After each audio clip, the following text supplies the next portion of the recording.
미안하면 이게 해결돼. 둘 다 내 인생에서 사라져. 여보, 제발 한 번만. 내가 잘못했어. 이제 와서 미안하다고 하면 뭐가 달라지는데 내가 어떻게 내 아들한테 그럴 수가 있어?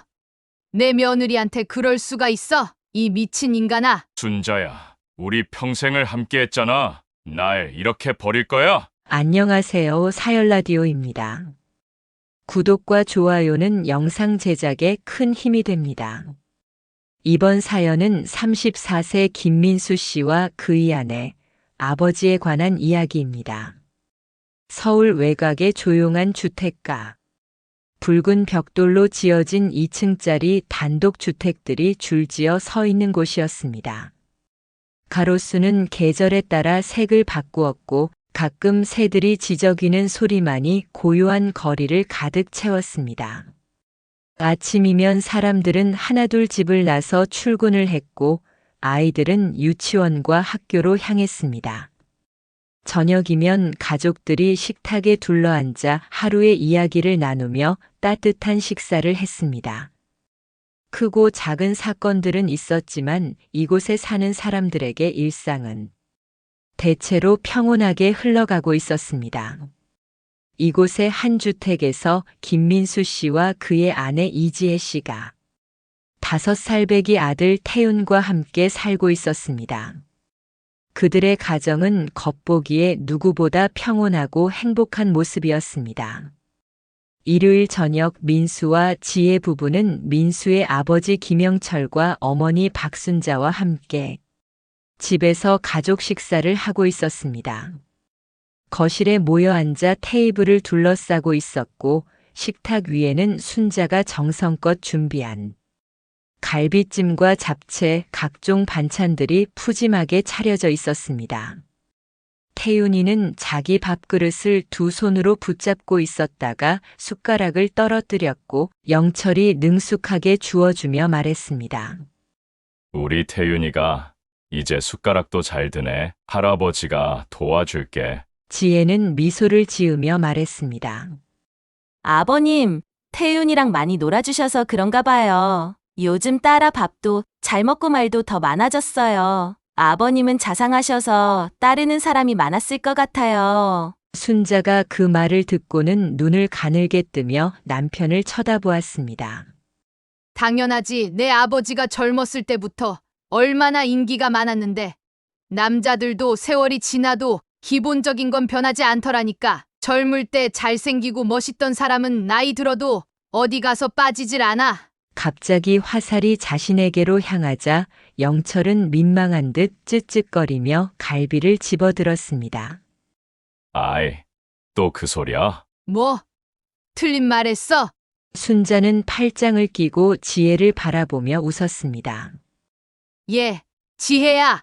너 아버님 젊었을 때 사진 본 적 있어? 아주 그냥 배우 뺨쳤다니까. 우리 시댁 식구들이 죄다 미남 미녀였어. 지혜는 살짝 웃으며 고개를 저었습니다. 못 봤어요, 어머님. 순자는 흥미로운 표정으로 말했습니다. 그럼 나중에 한번 보여줄게. 너 보면 깜짝 놀랄걸? 애 아빠도 물론 멀끔하게 잘생겼지만 내 아버님은 어릴 때부터 얼굴도 잘생기고 키도 크고 분위기가 달랐어. 그러니까 나 같은 미인을 만났지. 안 그래요? 그 말에 민수가 헛기침을 하며 말했습니다. 어휴, 엄마, 자기 자랑하시려고 시작하신 거죠? 지혜도 민수를 따라 웃었지만 마음 한구석에서는 조금 묘한 기분이 들었습니다. 사실 영철은 지금도 60대라는 나이가 무색할 정도로 젊고 매력적인 외모를 가지고 있었습니다. 그의 얼굴은 세월이 지나며 더 깊은 멋이 생겼고 바른 자세와 탄탄한 체격은 젊은 남성들에게서 쉽게 찾아볼 수 없는 중후한 분위기를 만들어냈습니다. 그는 평범한 60대 남성이 아니었습니다. 순자가 말을 덧붙였습니다. 그런데 젊을 때나 지금이나 참 신기한 게 뭔지 알아? 내 아버님은 늙어도 늙은 티가 안 나. 이상하게 나이 들어도 여자들이 옆에 붙어. 엄마, 또 과장하신다? 민수가 투덜거렸습니다. 에이, 무슨 과장이야? 얼마 전에 시장에서도 아주머니들이 내 아버지한테 말 거는 거 내가 다 봤어. 지혜는 가볍게 웃었지만 슬쩍 영철을 바라보았습니다. 그는 말없이 갈비를 먹으며 별 대꾸를 하지 않고 있었지만 귀끝이 살짝 붉어져 있었습니다. 지혜는 속으로 생각했습니다. 그럴 만도 하지. 순자의 말처럼 영철은 세월이 지나도 매력이 사라지지 않은 남자였습니다. 그리고 그 사실을 지혜도 모르는 척하고 있을 뿐 이미 느끼고 있었습니다. 보통 아이를 돌보는 것은 할머니의 역할이었지만 김영철의 집은 조금 달랐습니다. 순자는 젊었을 때부터 건강이 좋지 않았고 몇 년 전 관절 수술을 받으면서 오래 걷거나 활동하는 것이 어려운 상태였습니다. 처음에는 순자가 손주를 돌보려 했지만 무릎 통증이 심해지고 허리까지 아파지면서 결국 아이를 돌보는 역할을 영철이 맡게 되었습니다. 여보, 나도 도와주고 싶지만 아이랑 오래 놀아주기가 힘들어. 순자는 미안한 듯 남편을 바라보았습니다. 당신이 애쓰지 않아도 돼. 내가 하면 되지 뭐. 나는 출근도 잘 안 하잖아. 영철은 자연스럽게 손주를 돌보기 시작했습니다. 그는 젊은 시절 자식들을 키우는데 크게 신경을 쓰지 못했습니다. 가장으로서 돈을 버는 것이 우선이었고 아이들은 대부분 아내가 돌보았습니다. 하지만 이제는 달랐습니다. 손주를 돌보면서 그는 젊은 시절 놓쳤던 것들을 새삼 깨닫고 있었습니다.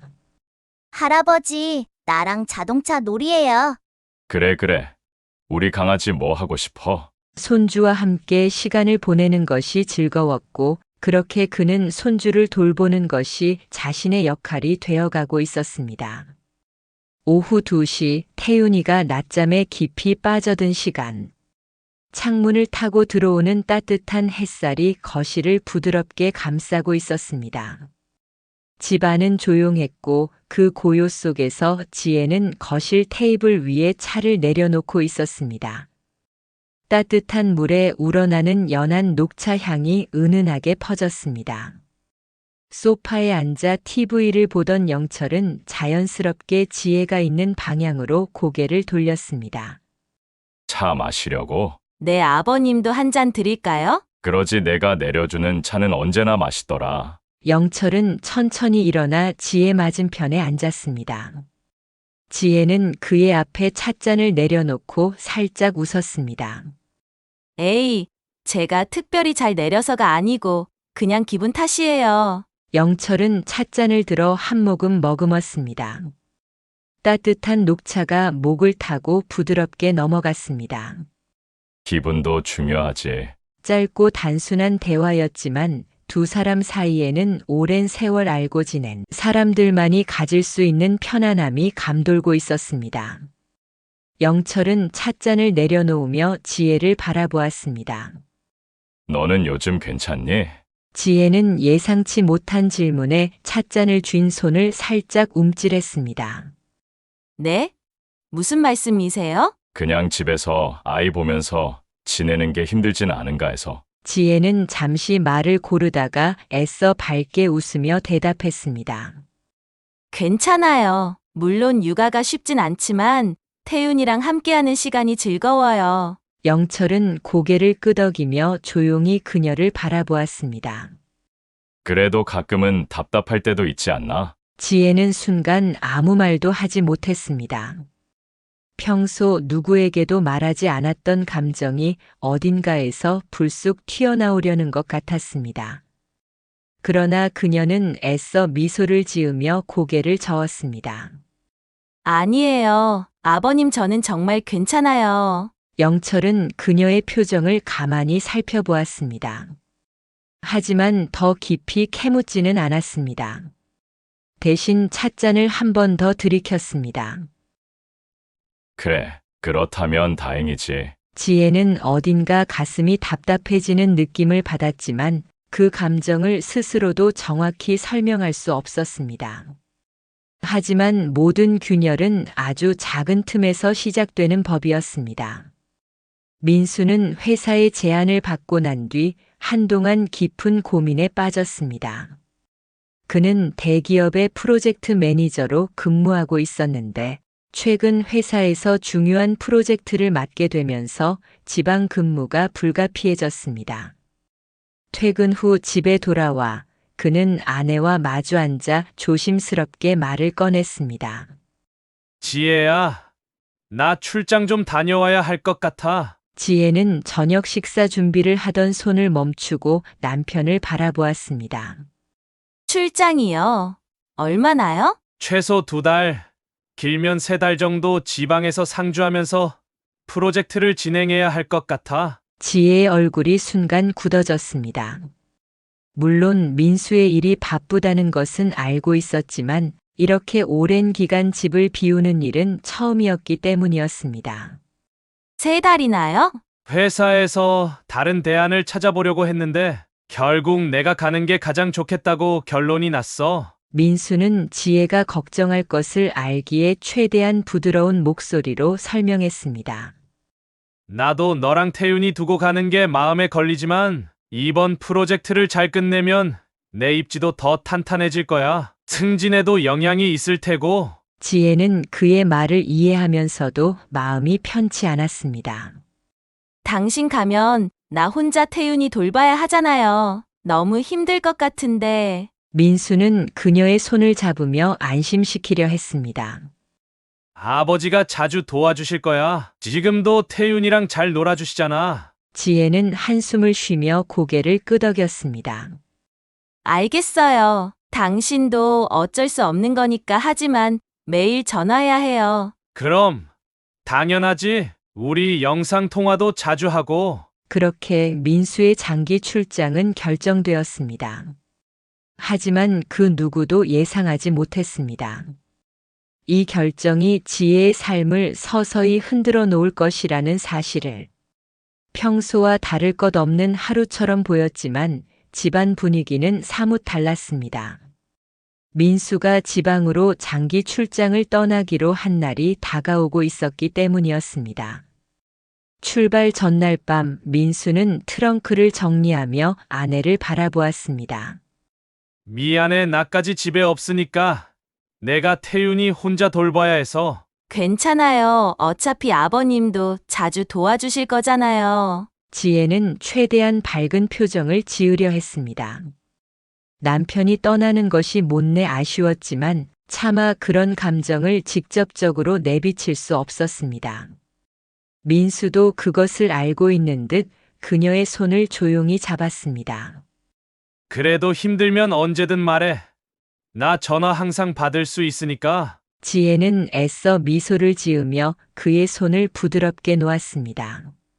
진짜 괜찮아요. 회사 일에 집중하세요. 하지만 민수가 출장을 가고 나면 집안의 공기가 어떻게 달라질지, 그로 인해 자신이 어떤 감정을 느끼게 될지는 그녀도 예상하지 못하고 있었습니다.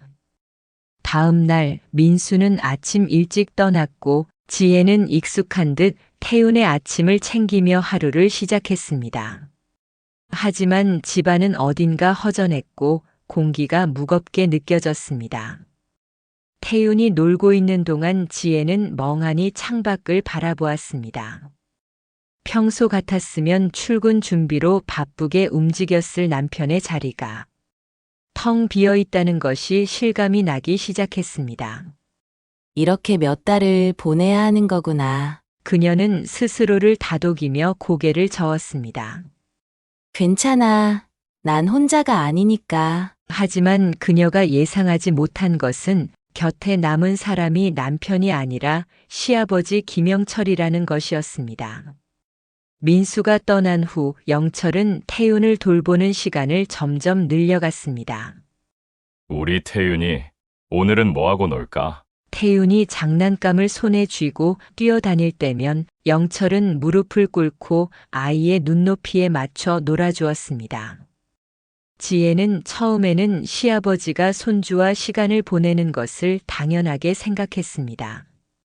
하지만 어느 순간부터 영철이 집에 머무르는 시간이 길어지고 있다는 걸 깨달았습니다.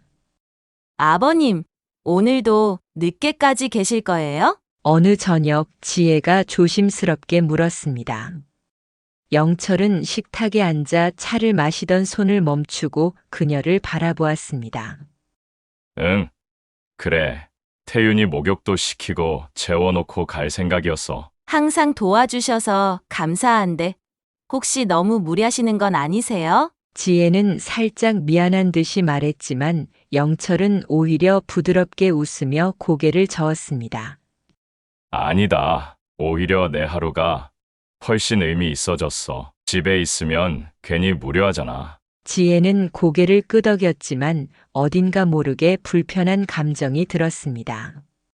그날 이후 지혜는 영철과 단둘이 있는 시간이 많아졌다는 것을 깨달았습니다. 태윤이 낮잠을 잘 때면 거실에 마주 앉아 함께 차를 마시고 조용한 대화를 나누었습니다. 처음에는 단순한 일상이었습니다. 아버님은 은퇴 후에 뭐가 가장 좋으세요? 글쎄. 예전에는 은퇴하면 편할 줄 알았는데 오히려 좀 공허하더라. 그래서 요즘은 태윤이 돌보는 시간이 가장 행복해. 영철은 차를 한 모금 마신 후 창밖을 바라보았습니다. 지혜야, 너는 요즘 행복하니? 지혜는 그 질문에 순간 말을 멈추었습니다. 네, 그냥 가끔은 답답할 때도 있지 않나 해서. 지혜는 애써 웃으며 고개를 저었습니다. 아니에요. 물론 힘들 때도 있지만 저한테는 그이랑 태훈이가 있잖아요. 아버님도 잘 도와주시고. 하지만 그녀 스스로도 완벽하게 납득되지 않는 대답이었습니다.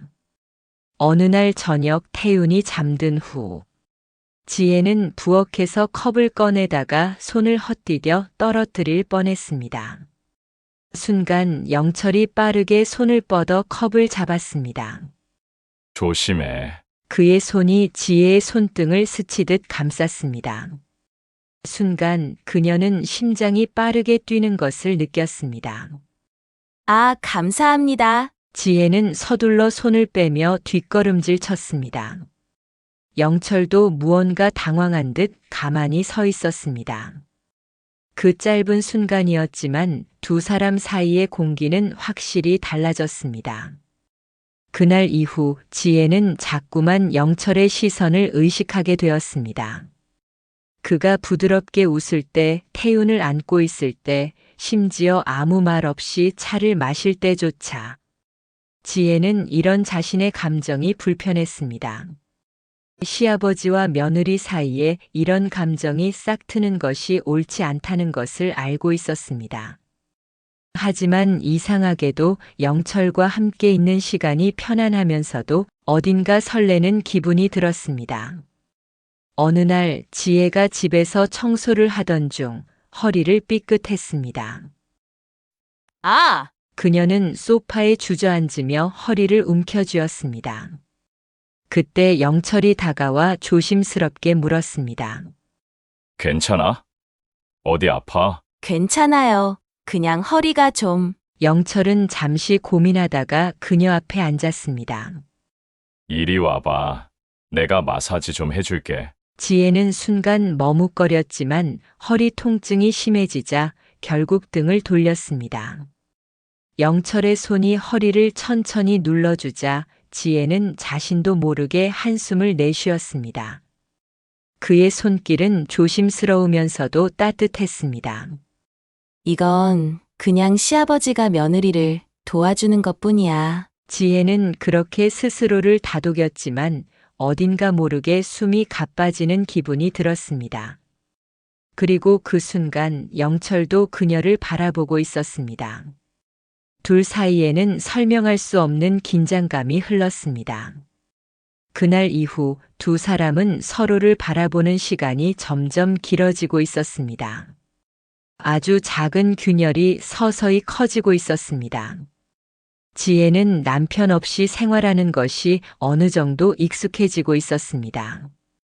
처음에는 밤마다 남편과 영상 통화를 하며 외로움을 달래곤 했지만 시간이 지나면서 그조차도 점점 줄어들고 있었습니다. 처음 민수가 떠났을 때만 해도 그는 하루에 한 번 이상 전화를 걸어왔습니다. 오늘은 어땠어? 태윤이는 잘 지냈고? 응. 태윤이 유치원에서 그림 그리고 왔어요. 영상 통화할래요? 민수는 힘든 와중에도 태윤의 얼굴을 보며 활짝 웃었습니다. 하지만 그렇게 하루하루 바쁘게 지나가면서 통화 시간은 점점 짧아지고 있었습니다. 미안. 오늘 너무 피곤해서 먼저 잘게. 출장 일정이 좀 길어질 것 같아. 다음 주에 한 번 더 회의가 잡혔어. 그는 종종 메시지만 남긴 채 피곤함에 지쳐 먼저 잠들곤 했습니다. 지혜는 이해하려고 했습니다. 민수가 바쁘다는 걸 알고 있었고 그 역시 가족을 위해 열심히 일하는 것이었습니다. 하지만 마음 한편에서는 점점 허전함이 커지고 있었습니다. 낮에는 태윤과 시간을 보내며 그 허전함을 채울 수 있었지만 아이가 잠든 밤이면 집안은 조용해졌습니다. 남편이 출장을 가기 전에는 늦은 밤에도 함께 앉아 TV를 보거나 그날 있었던 일을 이야기하며 시간을 보냈습니다. 하지만 이제는 거실에 혼자 앉아 있거나 침대에서 휴대폰을 들여다보는 시간이 길어졌습니다. 그럴 때면 지혜는 남편의 부재가 더욱 크게 느껴졌습니다.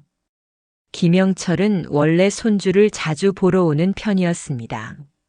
하지만 민수가 떠난 이후 그는 거의 매일같이 지혜의 집을 찾고 있었습니다. 처음에는 태윤을 봐주기 위한 것이었습니다. 태윤아, 할아버지가 왔다. 할아버지, 태윤은 영철을 보자마자 반갑게 달려들었습니다. 지혜도 그가 오면 자연스럽게 안도감을 느꼈습니다. 아이를 돌보는 시간이 줄고 혼자서 모든 일을 감당해야 한다는 부담도 덜어졌습니다. 처음에는 그저 감사한 마음뿐이었습니다. 아버님, 오늘도 와주셔서 감사해요. 혼자서 태윤이 보는 게 쉽지 않더라고요. 별말을 다 한다. 어차피 난 시간도 많은데 태윤이랑 같이 노는 게 더 좋아. 영철은 마치 당연한 일이라는 듯 웃으며 대답했습니다.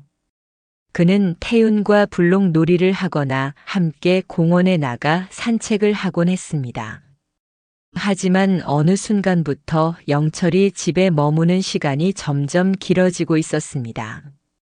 태윤이 잠든 후에도 쉽게 돌아가지 않았습니다.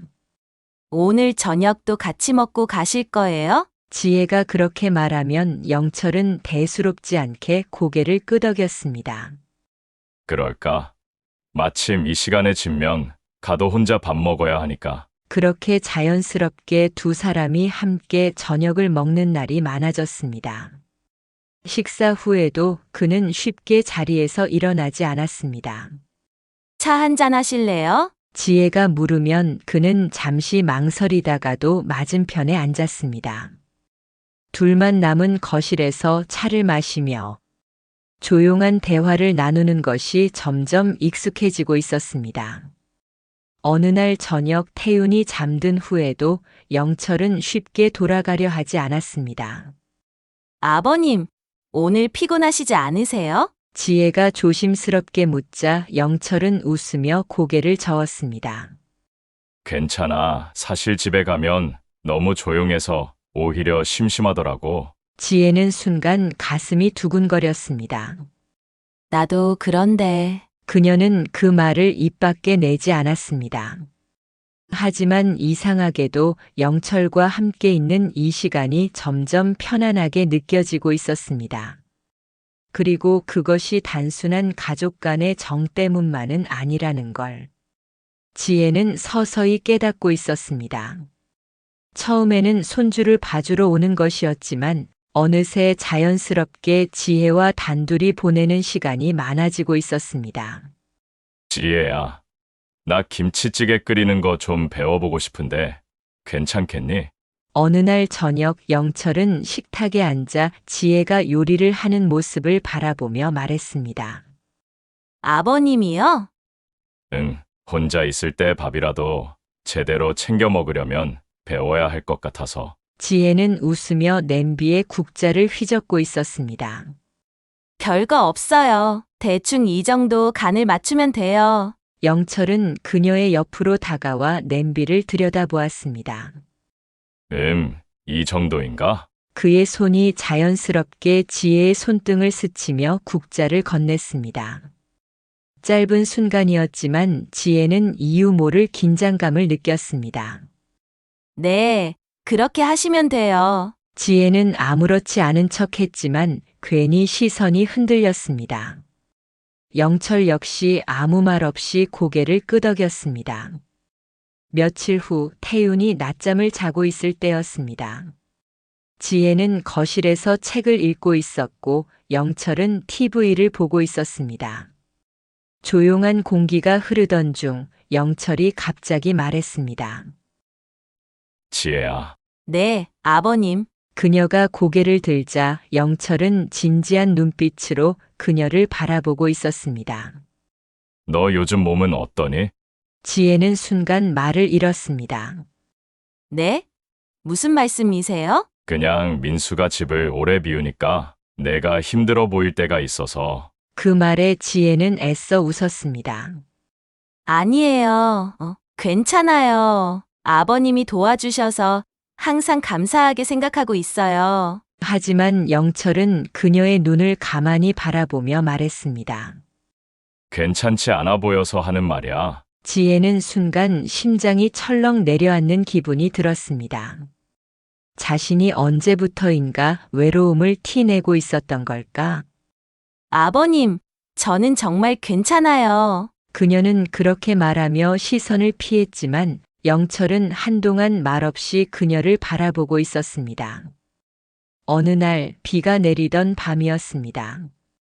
태윤은 일찍 잠들었고 영철은 비가 그칠 때까지 있다 가겠다고 했습니다. 지혜는 저녁을 준비해 함께 나누었습니다. 와인을 한 잔씩 기울이며 두 사람은 이런저런 이야기를 나누었습니다.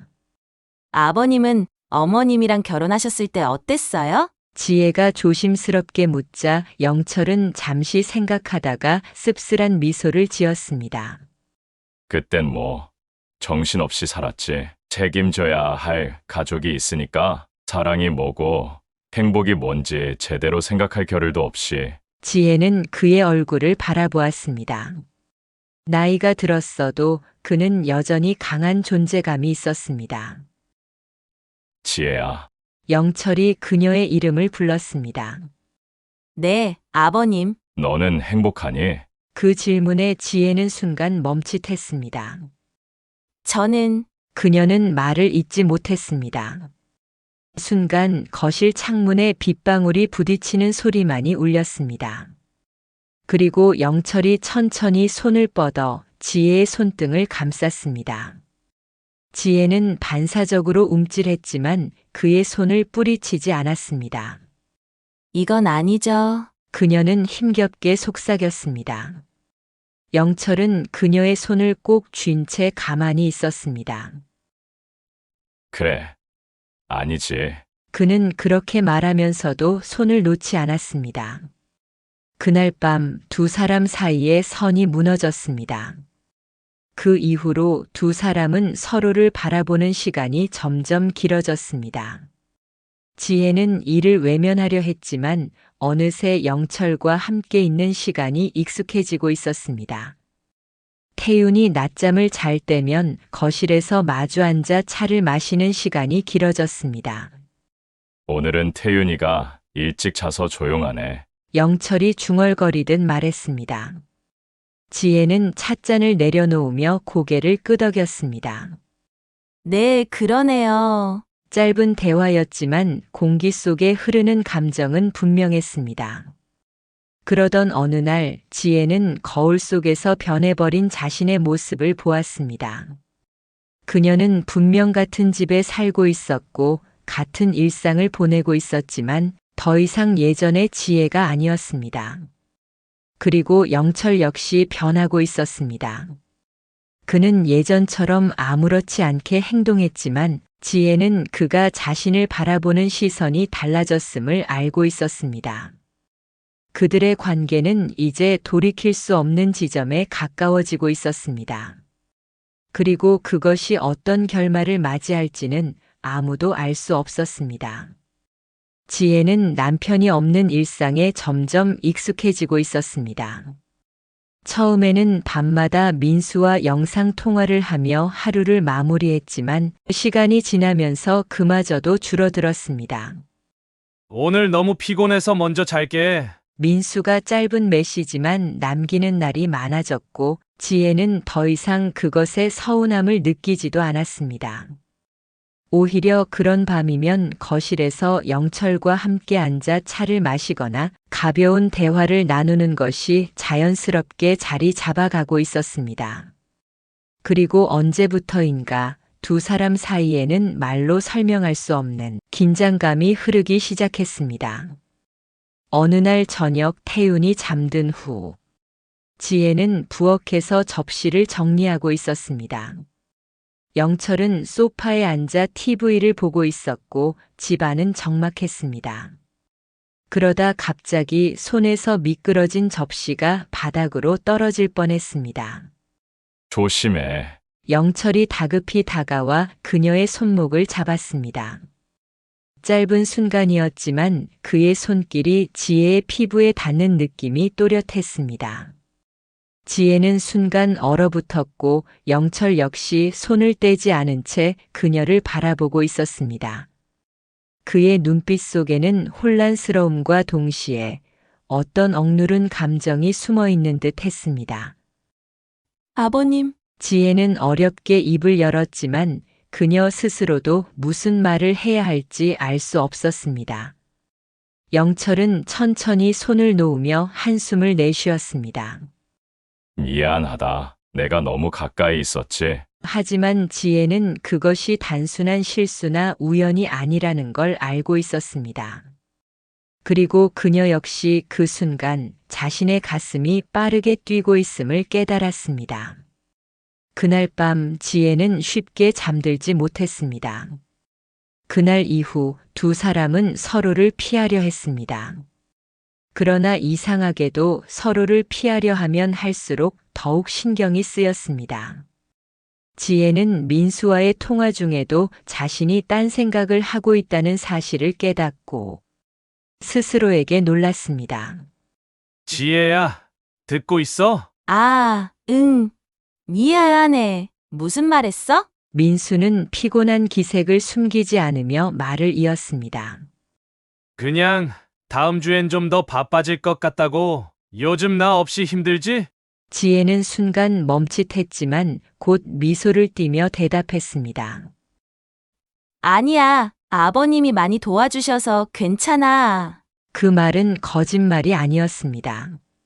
하지만 그 안에 숨겨진 감정은 민수에게 차마 말할 수 없는 것이었습니다. 어느 날 저녁 지혜는 오랜만에 와인을 한 잔 따랐습니다. 혼자 마실 생각이었지만 거실로 나오자 영철과 눈이 마주쳤습니다. 한 잔 더 있을까? 영철은 짧게 묻더니 지혜의 맞은편에 앉았습니다. 둘은 특별한 대화 없이 와인을 기울였습니다. 그러다 문득 영철이 조용히 입을 열었습니다.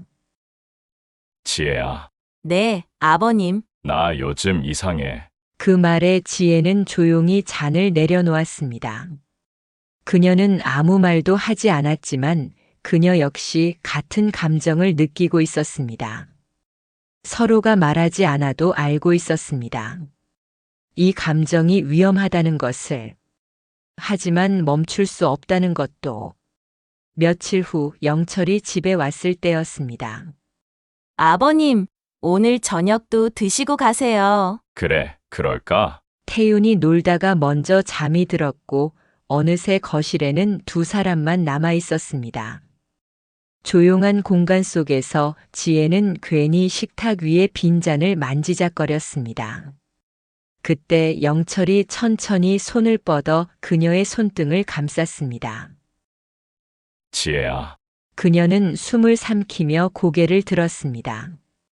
그리고 선을 넘어버렸습니다. 그날 밤 지혜는 민수에게 전화를 걸지 않았습니다. 오늘 너무 피곤해서 먼저 잘게. 그녀는 짧은 메시지를 남겼고 그게 처음으로 남편에게 하는 거짓말이었습니다. 그날 이후 지혜와 영철은 아무렇지 않은 척 행동했습니다. 평소처럼 태윤을 돌보고 저녁을 함께 먹고 가벼운 대화를 나누었습니다. 하지만 모든 것이 변해버렸습니다. 처음에는 단순한 감정일 뿐이라 생각했습니다. 흔들리면 안 된다고 스스로를 다잡기도 했습니다. 하지만 선을 넘어버린 이상 서로를 피하는 것이 더 이상 의미가 없었습니다. 지혜는 남편과 통화할 때마다 죄책감을 느꼈습니다. 하지만 이상하게도 그 죄책감이 영철과 함께 있을 때면 사라졌습니다. 처음 거짓말을 했을 때는 손이 떨렸습니다. 요즘 디자인 일이 많아서 밤에 작업 좀 해야 할 것 같아. 그녀는 민수에게 그렇게 말했습니다. 예상대로 그는 아무 의심 없이 답했습니다. 무리하지 마. 그래도 피곤하면 쉬어. 그 다정한 말이 오히려 지혜를 더 숨막히게 했습니다. 하지만 그녀는 남편이 아닌 시아버지와 함께 있었습니다. 처음에는 단순히 식사를 함께하고 이야기를 나누는 정도였습니다. 하지만 시간이 지날수록 그들의 관계는 점점 더 깊어져 가고 있었습니다. 영철도 거짓말을 시작했습니다. 친구들과 저녁 약속이 있어. 그는 그렇게 말한 뒤 다시 지혜를 찾아왔습니다. 거짓말은 점점 자연스러워졌습니다. 지혜는 태윤을 재운 후 책상에 앉아 노트북을 켜놓았습니다. 마치 늦게까지 일하는 것처럼 보이게 하기 위해서였습니다. 그러나 몇 분 후 그녀는 조용히 휴대폰을 들고 메시지를 보냈습니다. 오늘도 오시겠어요? 그리고 몇 분 후 짧은 답장이 도착했습니다. 응, 곧 갈게. 창밖을 바라보던 지혜는 천천히 숨을 들이마셨습니다. 자신이 걷고 있는 이 길이 얼마나 위험한지 알고 있었습니다. 하지만 이미 되돌릴 수 없는 지점까지 와버렸다는 것도 알고 있었습니다. 작은 거짓말들이 하나둘 쌓여갔습니다. 그것이 언젠가 무너질 거라는 걸 알면서도 아무도 멈추지 않았습니다. 그리고 그 관계는 점점 더 깊어져 가고 있었습니다. 출장을 떠난 지 3달째, 민수는 어느새 긴 출장을 마치고 서울로 돌아올 날을 앞두고 있었습니다. 그동안 그는 업무에 치여 바쁜 나날을 보냈고 피곤한 몸을 이끌고 집으로 돌아갈 날만을 손꼽아 기다리고 있었습니다. 처음에는 하루라도 빨리 집에 돌아가 아내와 아들을 보고 싶은 마음뿐이었지만 요즘 들어 이상하게도 가슴 한쪽이 답답한 기분이 들었습니다. 그 감정이 어디서부터 시작된 것인지 민수는 정확히 알 수 없었습니다. 출장 초반에는 지혜가 매일 밤 먼저 전화를 걸어주곤 했습니다. 오늘 하루 어땠어? 태윤이랑 뭐하고 놀았어? 서로의 일상을 공유하는 짧은 대화였지만 그 덕분에 민수는 떨어져 있어도 가족의 곁에 있는 듯한 기분이 들었습니다. 그러나 점차 지혜는 먼저 연락하는 일이 줄어들었고 전화를 받아도 예전처럼 밝지 않았습니다. 괜찮아? 피곤해 보여. 응, 그냥 좀 바빠서. 그녀의 목소리는 어딘가 어색했습니다. 민수는 아내가 혼자 육아를 하며 지쳐 있을 거라고 생각했습니다. 하지만 시간이 지날수록 이상한 기분이 들기 시작했습니다. 과거에는 늦은 밤에도 아내와 길게 통화하곤 했지만 어느 순간부터 그녀는 자주 오늘 너무 피곤해서 먼저 잔다며 전화를 일찍 끊었습니다. 그뿐만이 아니었습니다. 출발하기 전까지는 힘들어도 잘 견뎌보겠다고 했던 지혜가 어느 순간부터는 괜찮아. 아버님이 많이 도와주셔서. 라는 말을 반복하고 있었습니다. 물론 영철이 손주를 자주 돌봐주러 온다는 건 알고 있었습니다. 하지만 지혜의 말투는 마치 영철이 단순히 도와주는 수준이 아니라 아이의 생활의 일부처럼 함께하고 있다는 뉘앙스였습니다. 이상했습니다. 출장이 끝나기 일주일 전 민수는 업무를 마치고 숙소로 돌아와 씻고 누웠습니다. 그날따라 머릿속이 복잡했습니다. 휴대폰을 들어 아내에게 전화를 걸었지만 신호가 가는 동안 아무도 받지 않았습니다. 뭐 하지?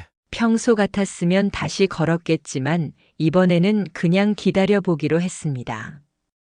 20분쯤 지나자 지혜에게서 메시지가 왔습니다. 씻고 있었어. 너무 피곤해서 잘까 했는데. 무슨 일이야? 전화를 걸어도 되겠냐고 물었지만 내일 이야기하자. 당신도 피곤할 텐데 쉬어. 라고 답했습니다. 민수는 휴대폰을 내려놓고 천장을 바라보았습니다. 아내가 피곤할 수도 있고 육아에 지쳤을 수도 있다고 생각하지만 말로 설명하기 어려운 찜찜함이 가슴 한편에 남아 있었습니다. 그날 밤 민수는 뒤척이다가 겨우 잠들었습니다. 출장을 마친 민수는 드디어 집으로 돌아왔습니다. 그가 문을 열자 태윤이가 반갑게 뛰어나왔습니다. 아빠, 민수는 활짝 웃으며 아들을 안아 올렸고 거실 쪽에서 지혜가 나왔습니다. 왔어? 예전 같았으면 기뻐하며 달려와 안겼을 아내가 이번에는 멈칫한 채 미소만 지었습니다. 응, 나왔어? 민수는 아무렇지 않은 척 집 안으로 들어섰습니다. 집은 깔끔하게 정리되어 있었고 특별히 이상한 점은 없었습니다. 하지만 어딘가 공기가 다르다고 느꼈습니다. 민수가 캐리어를 풀고 있을 때 지혜는 조용히 다가와 물었습니다. 출장 힘들었지? 응, 피곤하긴 한데 그래도 잘 끝냈어. 민수는 그녀를 바라보며 살짝 안아주려 했지만 지혜는 자연스럽게 몸을 피하며 부엌으로 향했습니다. 태윤이 간식 챙겨줄 시간이야. 민수는 그녀의 뒷모습을 보며 어딘가 낯설다는 생각이 들었습니다. 민수가 돌아온 후 지혜는 전보다 더 바빠 보였습니다. 전에는 남편이 출장에서 돌아오면 그와 함께 시간을 보내려고 했지만 이번에는 달랐습니다. 당분간 작업이 밀려서 밤에 좀 늦게까지 일해야 할 것 같아. 그녀는 그렇게 말하며 밤마다 방에 틀어박혀 있었습니다. 민수는 아내를 배려하는 척하면서도 점점 그녀를 관찰하기 시작했습니다. 어느 날 그는 지혜가 샤워 중일 때 거실에 놓인 그녀의 휴대폰을 우연히 보게 되었습니다. 화면에 도착한 메시지가 떠 있었습니다. 오늘은 괜찮겠어? 보낸 사람의 이름은 저장되어 있지 않았습니다. 민수는 순간 심장이 철렁 내려앉았습니다. 이건 뭐지? 곧바로 메시지를 열어보고 싶었지만 지혜가 샤워를 마치고 나올 기척이 들리자 황급히 휴대폰을 원래 자리로 내려놓았습니다. 그는 애써 태연한 척했지만 머릿속이 복잡해졌습니다. 그날 밤 민수는 한참을 뜬 눈으로 보냈습니다. 그저 단순한 오해일 수도 있었습니다. 하지만 아내의 태도, 바뀐 일상, 그리고 정체불명의 메시지까지 이 모든 것이 우연이라고 하기에는 너무 많은 것들이 겹쳐 있었습니다. 다음 날 민수는 일부러 아내에게 말했습니다. 오늘 저녁에 회식이 있어서 늦을 것 같아. 그녀는 생각보다 너무 쉽게 그래? 알겠어. 라고 대답했습니다. 민수는 그 반응이 더욱 의심스러웠습니다. 그는 일부러 집 근처에서 기다리며 누군가가 오는지 지켜보기로 했습니다. 그는 차를 멈추고 조용히 집을 바라보았습니다. 그리고 몇 시간 후, 그가 보고 싶지 않았던 장면이 눈앞에 펼쳐졌습니다. 그날 민수는 자신의 인생이 송두리째 흔들리는 기분을 느꼈습니다. 그리고 그 순간 낯설지 않은 한 남자가 집 앞에 서 있는 것이 보였습니다. 그 남자는 다름 아닌 그의 아버지 김영철이었습니다. 그가 자연스럽게 비밀번호를 누르고 집 안으로 들어가는 모습을 본 순간 그의 심장은 거세게 뛰기 시작했습니다. 설마 아니겠지. 그러나 그의 몸은 이미 반응하고 있었습니다. 차 문을 열고 빠른 걸음으로 집을 향해 걸어갔습니다. 비밀번호를 누르고 문을 열었을 때 거실에는 예상했던 대로 지혜와 영철이 소파에 나란히 붙어 앉아 있었습니다. 그리고 두 사람이 동시에 고개를 돌렸습니다. 순간 거실 공기가 얼어붙었습니다. 지혜의 얼굴이 새하얗게 질렸고 영철의 손에 들려있던 찻잔이 미묘하게 흔들렸습니다. 여보! 지혜가 떨리는 목소리로 그를 불렀습니다. 그는 천천히 문을 닫으며 낮고 거친 목소리로 말했습니다. 이게 뭐 하는 짓이야? 지혜는 급하게 자리에서 일어났습니다. 당신 어떻게 벌써 온 거야? 그녀의 목소리에는 놀람과 두려움이 뒤섞여 있었습니다. 그는 비웃음을 흘리며 그녀를 노려보았습니다. 그러니까 예상 못했다는 거네. 조금만 더 늦게 왔으면 두 사람 더 편하게 있었을 텐데. 그 말에 지혜는 말문이 막힌 듯 아무런 대답도 하지 못했습니다. 그리고 옆에 앉아있던 영철 역시 굳은 표정으로 그를 바라보고 있었습니다. 아버지는 뭐라고 하실 겁니까? 그의 시선이 차갑게 영철을 향했습니다. 손주 봐준다는 핑계로 내 아내랑 단둘이 이렇게 있는 거 우연이라고 하실 건가요? 영철은 조용히 한숨을 내쉬었습니다. 여보, 이건 이건 뭐? 그가 소리쳤습니다. 분노로 인해 그의 손이 떨리고 있었습니다. 나 출장 가 있는 동안 아버지는 도대체 내 집에서 무슨 짓을 하고 계셨던 겁니까? 그 순간 지혜가 참았던 눈물을 터뜨렸습니다. 미안해, 여보. 제발 제발 뭐? 변명할 거면 똑바로 해봐. 그는 그녀를 노려보며 다그쳤습니다. 지혜는 아무 말도 하지 못하고 고개를 숙였습니다. 그리고 그 순간 그는 모든 것을 확신했습니다. 그것은 단순한 오해가 아니었습니다. 그들은 이미 선을 넘어버렸고 그것을 숨길 수도 없었습니다. 거실은 숨소리조차 크게 들릴 정도로 조용해졌습니다. 영철이 무겁게 입을 열었습니다. 미안하다. 하지만 그 말은 그의 분노를 더욱 증폭시켰습니다. 미안하면 이게 해결돼. 그는 비웃듯이 고개를 저었습니다. 손을 떨며 주먹을 꽉 쥐었습니다. 아버지라면 나한테 이럴 수 없었어. 아내라면 나한테 이럴 수 없었고. 그는 숨을 몰아쉬며 두 사람을 바라보았습니다.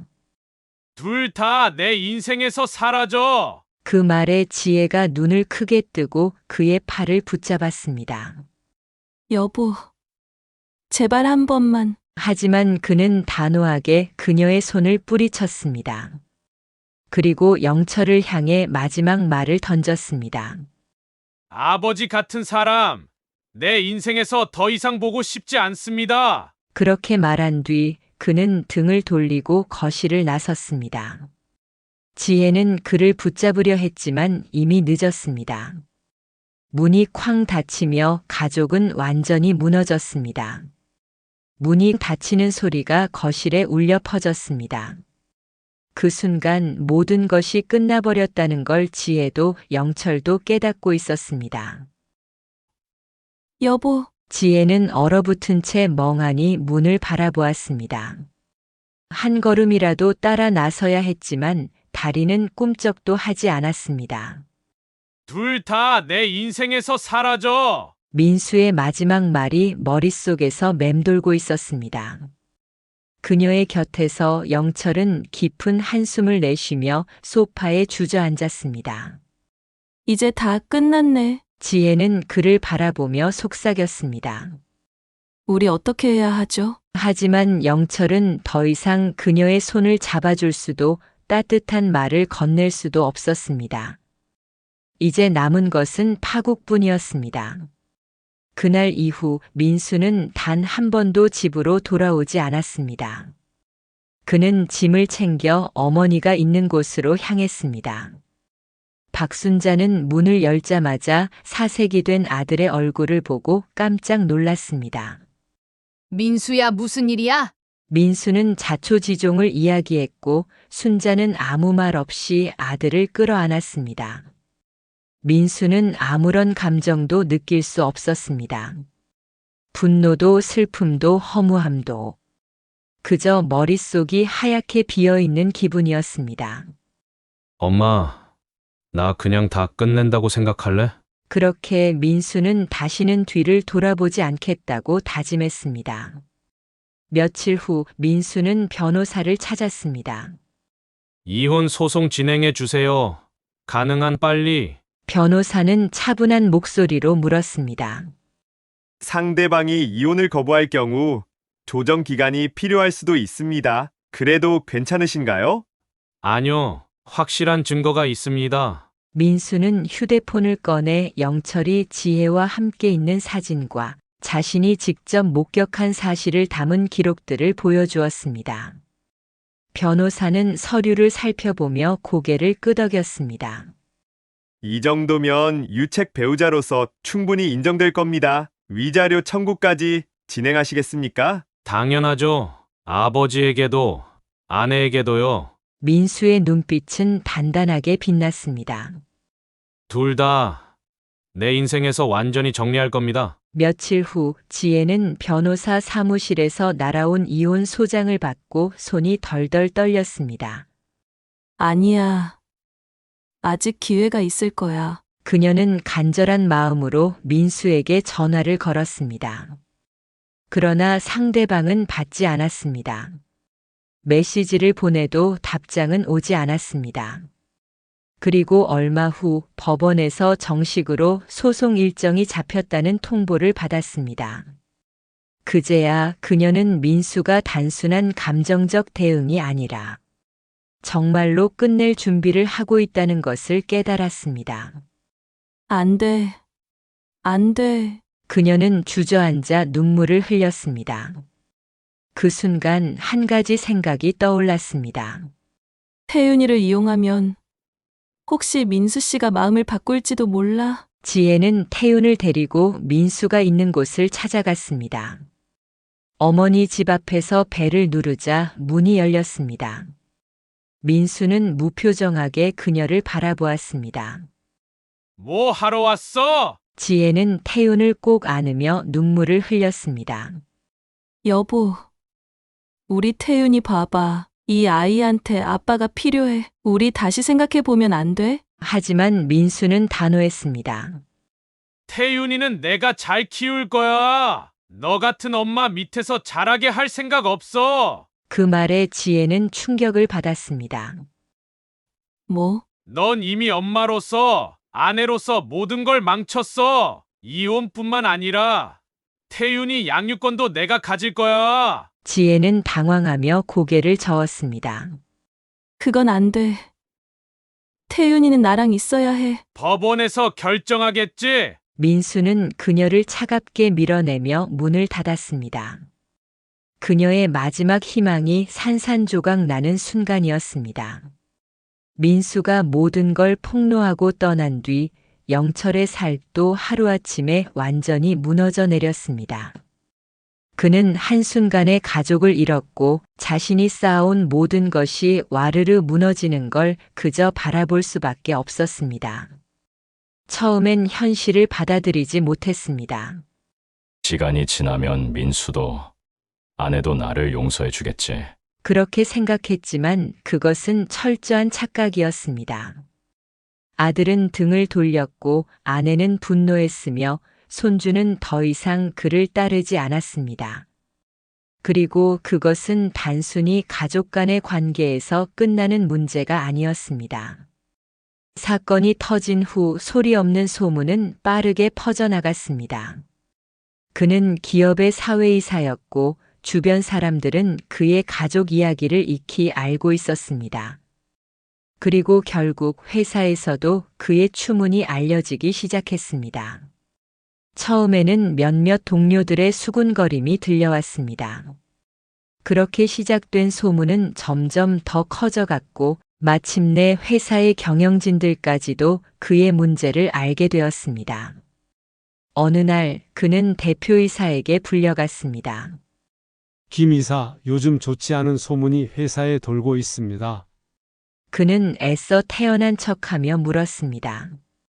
무슨 말씀이십니까? 대표이사는 그를 똑바로 바라보며 단호하게 말했습니다. 김 이사님 가정사에 대해 자세히 알 필요는 없지만 회사의 이미지에 타격을 줄 수 있는 개인적인 문제는 조용히 정리해 주셨으면 합니다. 이미 거래처에서도 이상한 말들이 오가고 있어요. 영철은 그제야 자신이 회사를 더 이상 다닐 수 없다는 걸 깨달았습니다. 결국 그는 조용히 사직서를 제출했습니다. 그토록 애정을 쏟으며 평생을 바쳐온 직장이었지만 그는 한순간에 모든 것을 잃어버렸습니다. 아내에게도 버림받고 직장을 잃고 그는 마지막으로 기댈 곳을 찾았습니다. 비록 예전부터 다정한 부부 관계는 아니었지만 그래도 평생을 함께한 사람이기에 그가 마지막으로 의지할 곳이라 생각했습니다. 그러나 그는 아내에게서조차 철저하게 버려졌습니다. 내가 잘못했어. 당신한테 미안해. 그는 간절하게 말했습니다. 그러나 박순자는 싸늘한 눈빛으로 남편을 바라보았습니다. 이제 와서 미안하다고 하면 뭐가 달라지는데? 그녀의 목소리는 차가웠습니다. 평생 가족을 위해 산다고 했던 사람이 결국 이런 짓을 저질렀어? 내가 어떻게 내 아들한테 그럴 수가 있어? 내 며느리한테 그럴 수가 있어? 이 미친 인간아! 영철은 아무 말도 하지 못했습니다. 그녀의 눈에는 경멸과 분노가 가득 담겨 있었습니다. 그리고 마지막 결정적인 말이 떨어졌습니다. 이혼하자. 그 한마디가 영철의 가슴을 깊숙이 찔러왔습니다. 순자야, 우리 평생을 함께했잖아. 날 이렇게 버릴 거야? 그러나 그녀는 한치의 망설임도 없이 대답했습니다. 당신이 먼저 우리 가족을 버린 거야. 그녀는 차갑게 등을 돌렸고 더 이상 남편을 돌아보지 않았습니다. 그렇게 영철은 아내에게서도 철저하게 버려졌습니다. 그는 이제 아무도 없는 작은 원룸에서 혼자 살고 있었습니다. 거울 속에 비친 자신을 바라보았습니다. 한때는 잘 나가던 기업의 임원이었고 가족을 위해 열심히 살아왔다고 자부했던 남자. 그러나 지금은 모든 걸 잃고 한순간에 나락으로 떨어진 비참한 노인일 뿐이었습니다. 전화기를 들고 수없이 민수의 번호를 눌렀지만 돌아오는 것은 언제나 연결할 수 없는 번호입니다. 라는 기계적인 응답뿐이었습니다. 지혜도 아내도 그를 찾지 않았습니다. 태우는 더 이상 할아버지 하고 반갑게 뛰어오지 않았습니다. 그는 완전히 철저히 고립된 인간이 되어 있었습니다. 몇 달 후 민수는 새로운 직장에서 바쁘게 일하며 어머니와 집을 합쳐 태윤과 함께 새 삶을 꾸려나가고 있었습니다. 지혜는 양육권 소송에서 패소한 후 완전히 무너져 내렸습니다. 한때는 남편의 사랑을 받으며 행복했던 그녀가 이제는 아무도 곁에 남지 않은 외로운 사람이 되어 있었습니다. 그리고 영철. 그는 완전히 사라졌고 아무도 그의 소식을 알지 못했습니다. 한때는 가족이었지만 이제는 남보다도 못한 존재가 되어버린 것이었습니다. 민수는 창밖을 바라보며 깊은 숨을 들이마셨습니다. 태윤이 방에서 장난감을 가지고 노는 소리가 들렸습니다. 아빠, 나 배고파. 그 소리에 민수는 미소를 지으며 자리에서 일어났습니다. 그래, 우리 뭐 맛있는 거 해 먹자. 이제 그는 뒤를 돌아보지 않았습니다. 그를 배신한 사람들은 모두 사라졌고 그는 새로운 삶을 향해 나아가고 있었습니다. 그것이 그가 선택한 진정한 결말이었습니다. 배신의 끝은 언제나 파멸이었고 한번 무너진 신뢰는 결코 회복되지 않습니다. 사랑은 노력 없이 유지될 수 없고 가정은 신뢰 없이는 존속될 수 없습니다. 한순간의 잘못된 선택이 평생을 후회하게 만들 수 있습니다. 신뢰가 깨진 순간 관계는 되돌릴 수 없죠. 가족이라는 울타리도 한번 무너지면 다시 세울 수 없습니다. 여러분이라면 과연 어떤 선택을 하시겠습니까? 배신 앞에서 용서는 가능할까요? 잘못을 깨달았을 때는 이미 늦은 걸까요? 무너진 신뢰는 다시 회복될 수 있을까요? 오늘의 이야기는 여기까지입니다. 댓글로 여러분의 생각을 남겨주세요. 끝까지 시청해 주셔서 감사합니다. 오늘 영상이 재미있었다면 구독과 좋아요 부탁드립니다.